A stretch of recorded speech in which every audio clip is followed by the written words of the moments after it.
Ano nga ba yung gagawin mo sa trauma bonding? So meron tayong follower na nagtatanong tungkol sa trauma bonding.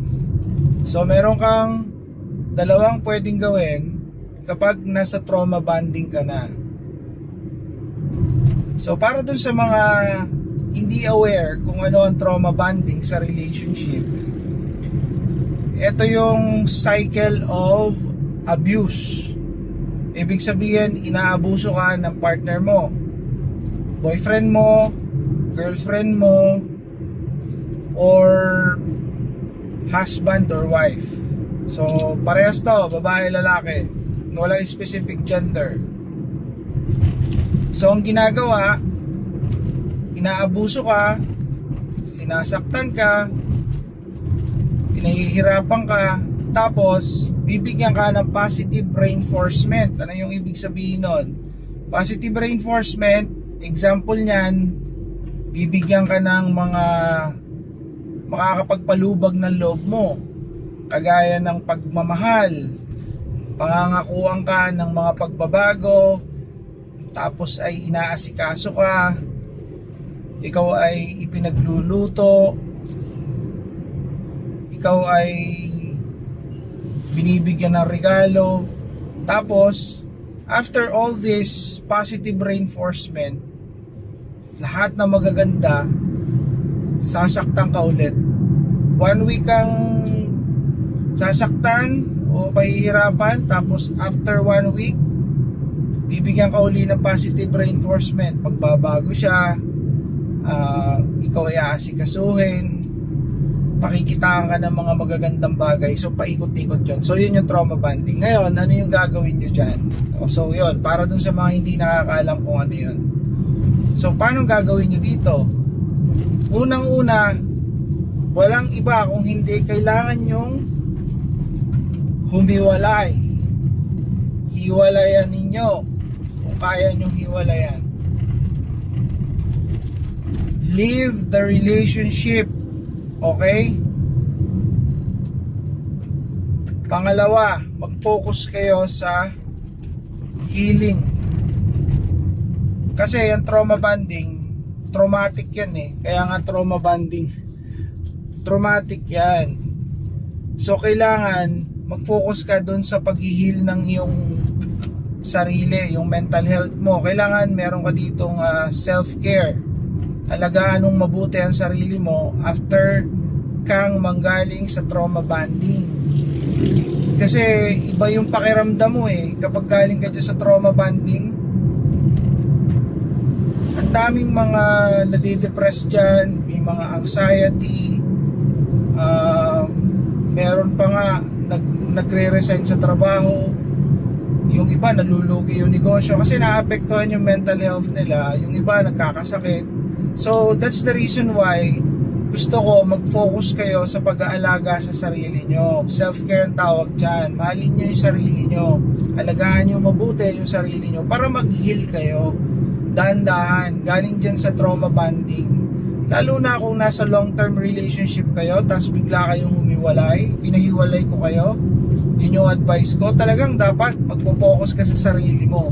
Ito, walang matibay dito, lalaki o babae, kailangan yung gawin to. Hindi mo po pwedeng sabihin na ako, maton ako, matibay ako, lalaki ako, no? Siga ako, hindi ko kailangan yung self-care. Hiwalayan ko yung asawa ko o wife ko o girlfriend ko na ako ay inaabuso. Sige, gawin mo yon, pero meron yung health and mental effect or mental health effect sa'yo. Kasi tao ka rin lang. Marami ako ditong mga tigasing mga follower na lalaki, pero at the end of the day, talagang dumadaing sila na hirap sila after nilang hiwalayan yung asawa nila, 'di ba? Girlfriend nila o ex nila, iniwalayan nila. Kaya dapat mag-focus kayo sa self-care. And then ngayon, may magtatanong sa inyo, sabihin sa akin, "Sir, hindi ko kaya. Talagang may attachment talaga ako. Meron talagang effect yung trauma bonding sa akin." Okay, ito yon. Para dun sa mga hindi kayang humiwalay, ito yung gagawin nyo, mag-set kayo ng boundaries. Pag sinabi ko mag-set kayo ng boundaries, magli-limit kayo. Halimbawa, alam nyong inaabuso kayo. Halimbawa, alam nyong sinasaktan kayo physically. Ito, sasabihin nyo to sa kanya, magse-set kayo ng boundary. Huwag mo na akong sasaktang ulit. Kung hindi, ay ikaw ay aking ididimanda o kaya ipapabarangay, which is totoo naman, dapat naman talaga dahil yung pananakit ay yan ay may kaso. So po pwede nyo sabihin yun kung talagang kayo ay laging sinasaktan.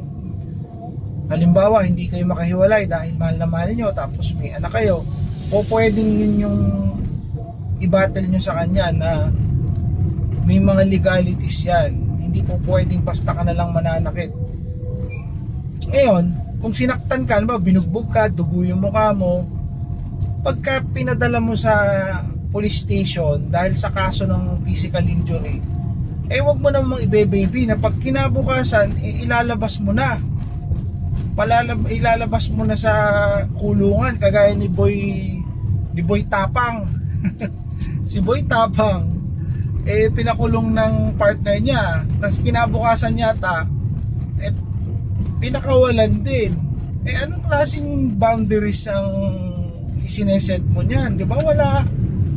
So you need to be firm when you're setting boundaries. Another one, if you are being abused by cheating, nangako sa'yo na hindi na niya kukontakin yung kabit niya o hihiwalayan na niya, and then tuloy pa rin yung communication, o kaya chicks niya, babae niya, tuloy pa rin yung communication, o kaya lalaki niya, no, tuloy pa rin yung communication. It's time for you to set boundaries. Sasabihin mo na ganito, kausapin mo, ayaw ko nang may communication ka sa kanya dahil ikaw naman ay nangako na magbabago na at magiging faithful na or loyal. Kung talaga, no, kailangan meron kang usap sa kanya. At pag ginawa niya to, ito yung mangyayari. Sabihin niyo sa kanya na kapag ginawa mo pa ito, ay ito na yung panahon upang ikaw ay aking iwanan o maghiwalay na tayo, diba?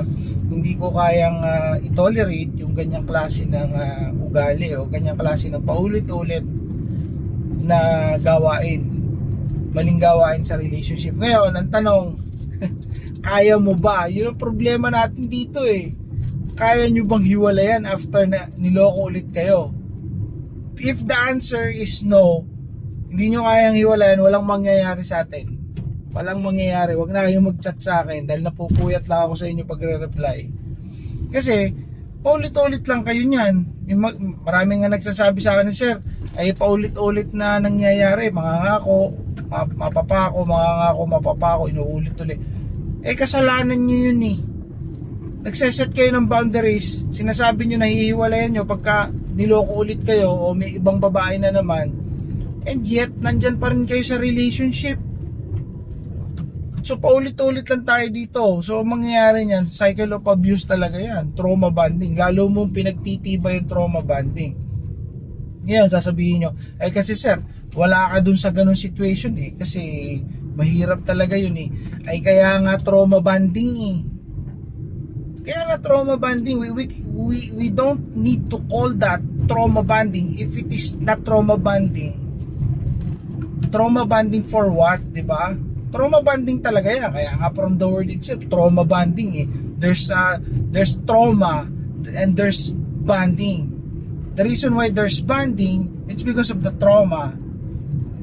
Ganun yun. So mahirap talaga yan. Kaya nga sabi ko sa inyo, you need to be firm. You need to decide. You need to take care of yourself. Kasi pag inalagaan mo yung sarili mo, doon mo marirealize na hindi mo deserve yung ganyang klase ng treatment. No, magkakameron ka ng awareness. Kasi once na minamahal mo na yung sarili mo, dun lalabas yung tinatawag na awareness No? So yun ang mangyayari doon.